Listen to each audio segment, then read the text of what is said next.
Halo pemirsa Indonesia Globe, kembali dalam bincang spesial bersama saya, Rahmawati. Tema bincang spesial kali ini kita akan membahas mengenai kasus monopoli ASDP. Saat ini saya sudah bersama langsung dengan praktisi transportasi laut, Bapak Bambang Haryo. Bagaimana Pak kabarnya Pak? Assalamualaikum warahmatullahi wabarakatuh. Waalaikumsalam. Kabar baik? Iya, alhamdulillah. Oke, Pak, mungkin kasus ini banyak disoroti oleh beberapa pihak. Mungkin Bapak melihat pembangunan dermaga eksekutif baru khusus kapal feri swasta di lintasan Merak Bakahuni ini seperti apa Pak? Mungkin bisa dijelaskan dahulu kepada para pemirsa. Jadi pada saat saya masih ada di DPR, kebetulan waktu itu di Komisi 6, itu saya memantau adanya satu pembangunan dermaga eksekutif dermaga 6. Iya. Tapi waktu itu belum dermaga eksekutif, masih dermaga biasa untuk reguler ekonomi. Dan dibangun tahap pertama oleh pemerintah dan diselesaikan di 2014, dan pada waktu itu belum sempurna. Untuk penyempurnaannya pada waktu saya di Komisi 6, saya ikut mendorong agar ASDP diberikan satu subsidi PMN penyertaan modal negara sebesar 1 triliun. Oke. 1 triliun itu rencana ASDP untuk pembelian kapal. Saya desak kepada pemerintah atau Kementerian Perhubungan maupun BUMN untuk dipakai sebagai pembangunan dermaga, karena dermaga di seluruh Indonesia ini sangat kurang, terutama di lintas komersial. Dan akhirnya dimasukkanlah dana anggaran itu sebesar 1 triliun, yang waktu itu saya dorong juga ke Menteri Keuangan Pak Brojonegoro, Bapak Brojonegoro, saya minta untuk segera digelontorkan anggaran itu. Alhamdulillah bisa diselesaikan oleh ASDP pada waktu itu karena gelontoran dananya sudah ada, sehingga murni pembangunan daripada dermaga 6 itu adalah murni dari anggaran APBN. Karena tadi APBN murni plus PMN juga dari APBN juga, dari anggaran pemerintah, sehingga tidak ada kata-kata bahwa dermaga itu dibangun oleh ASDP. Jadi dermaga itu adalah dibangun oleh anggaran duit rakyat, duit masyarakat. Masih. Oke. Lalu isu monopoli ini sebenarnya pangkal awal permasalahannya seperti apa sih Pak? Mungkin bisa dijelaskan. Jadi sebelum adanya terminal eksekutif yang dibangun oleh ASDP bersama 2 BUMN lainnya, yaitu PP dan CRIP, pada waktu itu masih belum ASDP memonopoli di situ, tapi sebagian saja. Jadi lebih banyak juga kapal-kapal swasta yang beroperasi di situ. Tapi begitu terminal eksekutif itu hadir, dan pada waktu itu kalau nggak salah diresmikan Pak Presiden, ya, tahu-tahu dermaga itu langsung dikuasai semua oleh kapal-kapal ASDP. Walaupun pada waktu itu saya melihat adanya satu indikasi. Yang pertama monopoli, yang kedua adalah indikasi pelayanan yang kurang maksimal, karena pelayanan ini menyangkut permasalahan ukuran daripada kapal itu yang beroperasi di situ. Kapal-kapal ASDP adalah kapal-kapal kecil. Jadi ada yang 89 meter, ada yang 110 meter, dan ada yang 120 sekian meter. Semuanya di bawah 150 meter. Yang dimana dermaga tersebut harusnya karena ukuran daripada dermaga itu antara 150 meter yang ada di Merak dan 200 meter yang ada di Bakahuni, harusnya dipakai untuk ukuran di atas 150 meter, sehingga masyarakat bisa mendapatkan kapasitas angkut atau daya muat yang cukup besar, dan akhirnya semuanya bisa termuat. Jadi nggak seperti sekarang ini. Di samping itu juga kecepatan daripada kapal yang seharusnya kapal yang beroperasi di eksekutif itu harus mempunyai waktu tempuh tidak lebih dari 1 jam karena batasan waktu 1 jam. Jaraknya 15 mil laut ya. Itu berarti apa? Kecepatan daripada kapal ini harus di atas 15 knot atau 15 nautical mil atau knot. Kecepatan ini sehingga bisa menempuh jarak 1 jam. Ternyata kapal-kapal yang ada di situ itu rata-rata 13 knot ke bawah kecepatannya, sehingga sekarang ini masyarakat mendapatkan pelayanan kecepatan kapal yang harusnya 1 jam menjadi 1,5 jam atau dan bahkan lebih, kadang sampai 2 jam dan sebagainya. Jadi berarti apa? Masyarakat sudah membayar mahal karena harga tiket ekonomi dibanding eksekutif itu, misalnya penumpang kalau ekonomi 19.000, eksekutifnya sampai 30.000. Jadi beda jauh. Jadi hampir 2 kali lipat. Jadi berarti konsep layanan kenyamanan yang ada di situ maupun layanan kecepatan daripada ini semuanya tidak terpenuhi. Nah, ini yang saya minta kepada Dirjen Perhubungan Darat, Pak Dirjen serta Pak Menteri untuk mengkaji ulang dermaga eksekutif ini. Jadi ini dan ternyata kapal-kapal yang ada di ekonomi, reguler ekonomi, itu banyak yang memenuhi syarat dari sisi kecepatan, dari sisi besarannya, terus juga dari sisi kenyamanannya. Bahkan kapal-kapal di ekonomi ada yang pelayanannya menggunakan eskalator, tangga berjalan dari kendaraan ke kendaraan sampai ke penumpang. Dan ini sebetulnya yang memberikan nilai plus kapal eksekutif. Harusnya semuanya yang ada di situ harus menggunakan eskalator, karena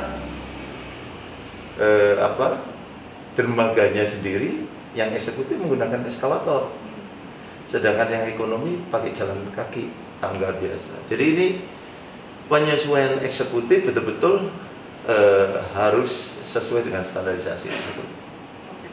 Tadi dari adanya dugaan monopoli, lalu juga pelayanan. Jadi itu melanggar Undang-Undang Konsumen nomor 8. Jadi ini yang terus terang harus diluruskan. Iya. Artinya siapa yang benar-benar harus bertanggung jawab akan hal ini, Pak? Saya pikir yang pertama tentu adalah regulator. Regulatornya siapa? Ya tentu pemerintah atau Kemenhub. Itu yang pertama, karena semua perizinan dari Kemenhub, Kementerian Perhubungan. Nah, tentu yang kedua adalah ASDP, yang dimana selalu mendeklarasikan bahwa dermaga itu adalah dibangun oleh mereka. Padahal dermaga ini dibangun oleh uang rakyat atau APBN. Jadi ini yang akhirnya ditangkap oleh KPPU, istilahnya langsung diserap oleh KPPU. Langsung KPPU melalui Pak Kodrat dan komisionernya itu langsung bertindak pada waktu itu langsung manggil semua operator termasuk juga ASDP untuk dilakukan penyidikan, termasuk hari ini tadi investigator dari dari KPPU itu melakukan investigasi, melakukan satu pengecekan kapal milik swasta, milik PT Dharma Lautan Utama. Apa benar sih bahwa kapal itu memang adalah kapal terbaik? Ternyata benar. Penghargaan dari Presiden 2 kali, penghargaan dari Menteri beberapa kali. Tapi kenapa kapal yang dapatkan penghargaan itu tidak dimasukkan di dermaga eksekutif. Padahal Pak Jokowi itu selalu mengatakan ingin memberikan yang terbaik kepada rakyat gitu. Ya kalau ingin memberikan terbaik, ya konsekuensinya ya kapal-kapal yang sudah diberikan penghargaan dari Pak Jokowi ya harus dapat tempat di eksekutif, kan begitu. Tapi ini buktinya disia-siakan begitu saja. Jadi ini yang terus terang saya ingin meluruskan masalah ini sebagai pemerhati daripada transportasi laut, ya toh. Terus saya juga basicnya juga pernah sampai sekarang pun sebenarnya saya senior investigator KMKT dan lain-lain. Jadi saya juga lulusan sarjana teknik perkapalan ITS, tahu betul mengenai kapal dan lain-lain. Ini ingin meluruskan agar masyarakat tuh diberikan satu pelayanan yang terbaik, gitu aja.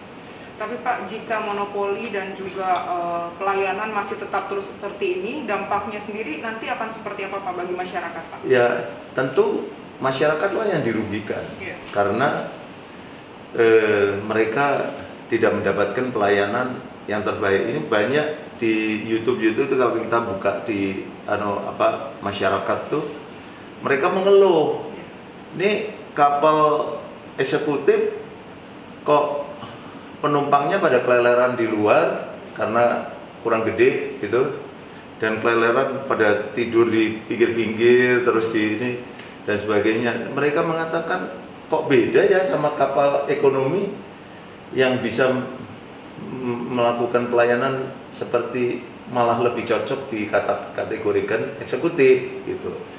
Jadi ini keluhan-keluhan ini harusnya pihak kementerian juga menangkap ini, jangan sampai, karena pemerintah itu adalah pelayan publik, kalau DPR itu wakil rakyat, kalau ini pelayannya rakyat, cepat tanggap, pemerintah cepat hadir dan segera melakukan perubahan-perubahan ini, dan pasti Pak Jokowi pasti keinginannya seperti itu.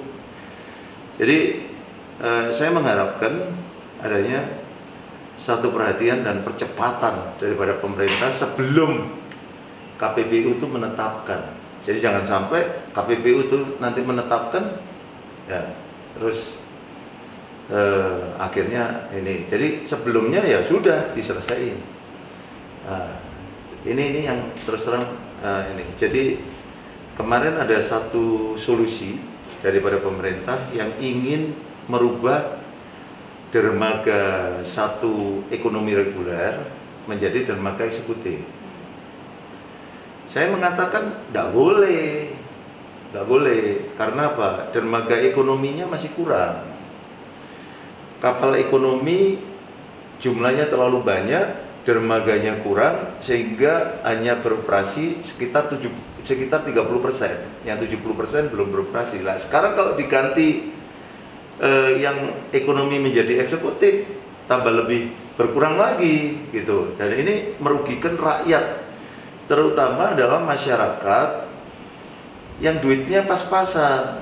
Ini kasihan kan kalau dipaksakan untuk eksekutif, sedangkan sebenarnya ekonomi itu bisa kalau dermaganya cukup, kapalnya akan menjadi lebih cepat. Rakyat itu hanya membeli layanan kecepatan saja, karena layanan kenyamanan lebih nyaman naik ke kapal ekonomi karena ada eskalatornya dan sebagainya, lebih bagus, lebih luas gitu. Kendaraannya tidak kena hujan. Kalau yang di eksekutif kan kendaraan kecilnya itu kena hujan. Jadi ada atapnya yang terbuka, sehingga akhirnya kendaraan itu banyak kena hujan maupun kena air laut. Jadi ini yang harus segera dituntaskan oleh pemerintah, dan tidak boleh merekayasa dermaga ekonomi yang sebenarnya sangat dibutuhkan oleh masyarakat digantikan dengan dermaga eksekutif, ya toh. Dan ini akhirnya ekonomi harus ditambah, eksekutif diluruskan, harus kapal-kapal yang memang benar-benar untuk kepentingan dermaga eksekutif. Oke, terakhir Pak, tadi Bapak menyampaikan bahwa KPPU saat ini masih mendalami. Penyelesaian ini diharapkan bisa selesai dan sebagaimana mestinya berapa lama Pak, kalau Bapak mengamati ini Pak? Jadi kalau saya lihat percepatannya, sudah ke kapal-kapal sudah dilakukan peninjauan mereka, cek ini, dan kapal-kapalnya juga menurut mereka kok bagus ya, kapalnya ternyata memenuhi syarat untuk sebagai eksekutif. Ini kayaknya prosesnya tidak terlalu lama deh, gitu. Karena ini sudah bukan sesuatu yang harus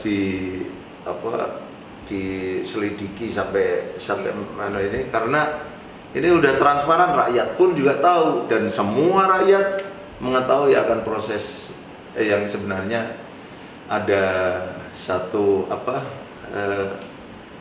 pelayanan yang belum dilakukan secara maksimal di dermaga. 6 bulan cukup Pak? 6 bulan? Nggak sampai, kayaknya mungkin 1 bulan ini sudah selesai clear.